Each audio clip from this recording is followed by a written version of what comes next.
देखो इससे पहले पढ़ाए थे फंडामेंटल यूनिट ऑफ लाइफ, ठीक है।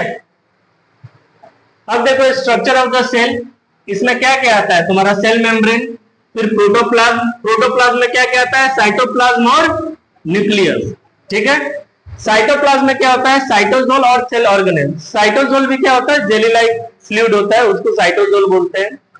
सेल ऑर्गेनेल्स में क्या होते हैं सिंगल मेम्ब्रेन भी होते हैं, डबल मेम्ब्रेन भी होते हैं और नॉन मेम्ब्रेन भी होते हैं। मेम्ब्रेन मतलब समझते हो कोई भी चीज का, जैसे ये क्लासरूम, ठीक है, इस क्लासरूम में चारों तरफ दीवार है, ये दीवार क्या कर रहा है एक बैरियर का काम कर रहा है ना, यानी बाहर से चीजों को ना अंदर आने दे रहा है ना अंदर से चीजों को बाहर जाने दे रहा है, तो ये बैरियर का काम कर रहा है। तो वैसे ही मेम्ब्रेन भी क्या करता है ऑर्गेनेल्स के, सेल ऑर्गेनेल्स के बैरियर का काम करता है, ठीक है। तो सिंगल मेम्ब्रेन कौन कौन से होते हैं एंडोप्लाज्मिक रेटिकुलम, गोल्गी एपेटस और लाइसोसोम्स। डबल मेम्ब्रेन यानी जिसपे दो मेम्ब्रेन हो, जिसपे दो लेयर हो, जैसे प्लास्टिड और माइटोकॉन्ड्रिया। नॉन मेम्ब्रेन्स क्या होते हैं राइबोसोम्स और सेंट्रोसोम्स। अच्छा बताओ सेंट्रोसोम्स और राइबोसोम्स का क्या काम है। राइबोसोम्स इससे पिछले क्लास में बताए थे ना, तुम बताओ। हाँ प्रोटीन, सिंथेसाइज ऑफ प्रोटीन। और सेंट्रोसोम्स, सेंट्रोसोम से जनरली सेल डिवीजन में मदद करता है, बताए थे, ऐसा नहीं है, ठीक है। प्रोटोप्लाज्म में क्या आता है न्यूक्लियस, न्यूक्लियस में क्या क्या आता है पहले आएगा न्यूक्लियर मेम्ब्रेन, क्या आएगा पहला न्यूक्लियर मेम्ब्रेन। दूसरा क्या आता है न्यूक्लियोप्लाज्म, यानी ये मान लेते हैं अगर ये न्यूक्लियस है, ये वाला तुम्हारा क्या होगा न्यूक्लियर मेम्ब्रेन, इसके अंदर जो होगा वो क्या होगा तुम्हारा न्यूक्लियोलस, और इसके अंदर जो फ्लूइड रहता है उसको क्या बोलेंगे न्यूक्लियोप्लाज्म। और इस न्यूक्लियस के अंदर क्या रहता है क्रोमेटिन थ्रेड, क्रोमेटिन थ्रेड। अच्छा ये क्रोमेटिन थ्रेड क्या है कोई बताओ। क्रोमेटिन थ्रेड क्या कंटेन किया रहता है डीएनए, मतलब क्रोमोसोम्स, और क्रोमोसोम्स क्या कंटेन किया रहता है DNA, deoxy ribo nucleic acid. ये क्रोमेटिन थ्रेड ही तुम्हारा क्या है स्पेशली हमारे पूरे लाइफ, हमारे पूरे बॉडी का, हमारे पूरे बॉडी का इसी में इंफॉर्मेशन रहता है। क्या हाँ शेप होता है, उसके शेप के लिए तुम्हारे पास बहुत हाईली पावर का इलेक्ट्रॉन माइक्रोस्कोप होना चाहिए, देन आफ्टर तुम उसको देख सकता है, ठीक है ना।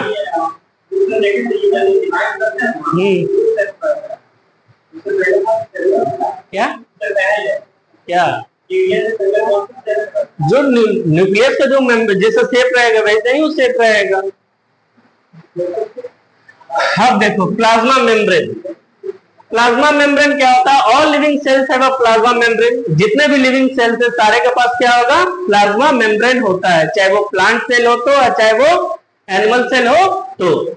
It is flexible and made up of organic molecules. ये क्या होता है फ्लेक्सिबल होता है और किस चीज से बना हुआ रहता है ऑर्गेनिक मॉलिक्यूल्स, यानी लिपिड्स, प्रोटीन और स्मॉल फ्रैक्शन ऑफ कार्बोहाइड्रेट। तीन चीज याद रहेगा ना। तो ये प्लाज्मा मेम्ब्रेन किस चीज से बना हुआ है लिपिड्स, कार्बोहाइड्रेट, स्मॉल कार्बोहाइड्रेट और प्रोटीन, ठीक है।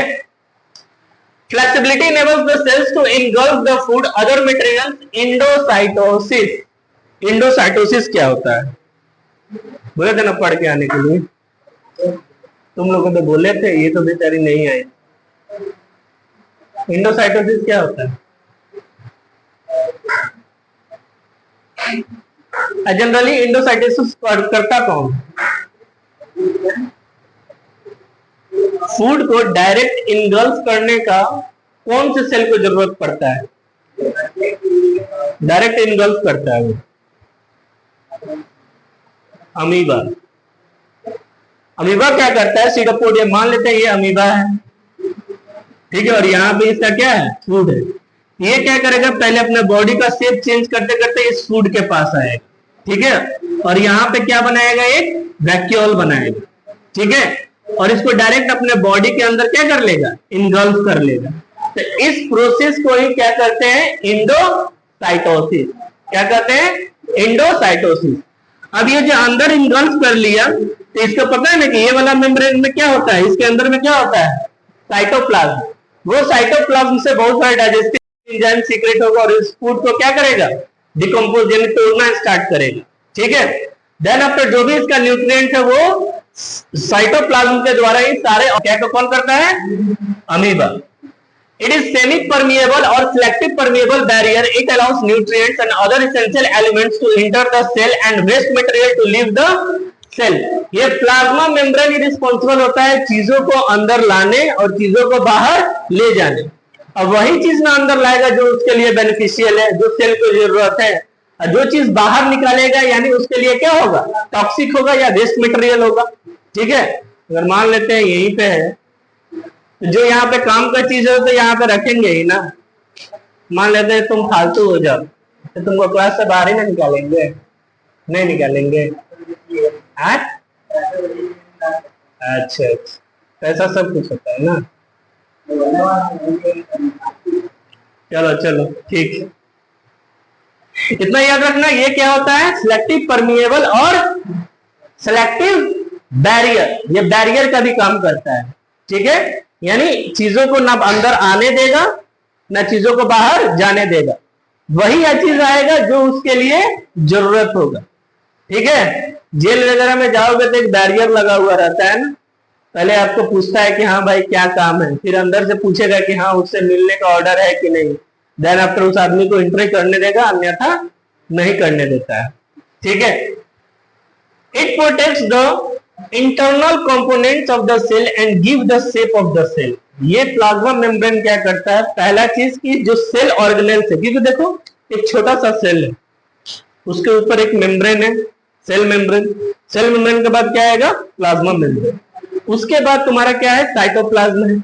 उसके बाद साइटोप्लाज्म में क्या है, छोटे छोटे ऑर्गेनेल्स है, सेल ऑर्गेनेल्स है, और सेल ऑर्गेनेल्स के बीच में क्या है तुम्हारा, न्यूक्लियस। ठीक है, जो सेल के अंदर में ऑर्गेनेल्स है वो बहुत ही ज्यादा डेलिकेटेड होते हैं, बहुत ही ज्यादा डेलिकेटेड। अगर बताओ कि अगर यहाँ पे हम ऐसे पुश कर रहे हैं, ठीक है, अगर मेम्ब्रेन नहीं रहता तो हो सकता था वो सेल क्या हो जाए, सेल ऑर्गेनेल्स डेड कर जाएंगे, क्योंकि हल्का सा ये पुश करेंगे तो वो क्या हो जाएगा, डेड हो जाएगा। लेकिन ये जो मेम्ब्रेन होते हैं, ये मेम्ब्रेन उसको क्या करते हैं, प्रोटेक्ट करते हैं। अगर मान लेते हैं ये सब प्रेस कर रहे हैं तो नीचे की तरफ दब रहा है ना, क्योंकि ये फ्लेक्सिबल है इसीलिए वो नीचे की तरफ दब रहा है। कोई ऐसे लकड़ी अगर हार्ड है उसको तोड़ने में आसानी से तुम लोग तोड़ दोगे ना। अब वही जो पेन होता है, पेन कभी जल्दी टूटेगा प्लास्टिक का, वो प्लास्टिक नहीं, बैट वाला नहीं कि एक बार मारे और टूट गया, वो टूटेगा नहीं होता, क्योंकि उसमें फ्लेक्सिबिलिटी ज्यादा है। अगर चीजों में फ्लेक्सिबिलिटी ज्यादा है तो वो चीजों को क्या करती है, रेसिस्ट करती है टूटने या फूटने से। तो वैसे ही प्लाज्मा मेम्ब्रेन करता है। प्लाज्मा मेम्ब्रेन क्या करेगा, जितने भी सेल के अंदर का जो ऑर्गेनेल्स है उनको क्या करेगा, प्रोटेक्ट करता है। दूसरा, इसको क्या करता है, शेप देता है। तीसरा, चीजों को अंदर लाने और बाहर ले जाने के लिए जिम्मेदार, रिस्पॉन्सिबल होता है। अब ऑक्सीजन भी कैरी करेगा, CO2 भी बाहर ले जाएगा, वेस्ट मटेरियल भी बाहर निकालेगा। लेकिन हाँ एक चीज है, जो एमिनो एसिड होता है, एमिनो एसिड जनरली क्या होता है, उसका वेस्ट प्रोडक्ट होता है। वो जब निकलता है बॉडी से बाहर यानी सेल मेम्ब्रेन से बाहर निकलेगा, तब उसके लिए क्या होता है, चीजों को इंश्योर करता है कि हाँ क्या चीज बाहर हम निकाल रहे हैं। ठीक है, चलो लिखो, फटाफट लिखो।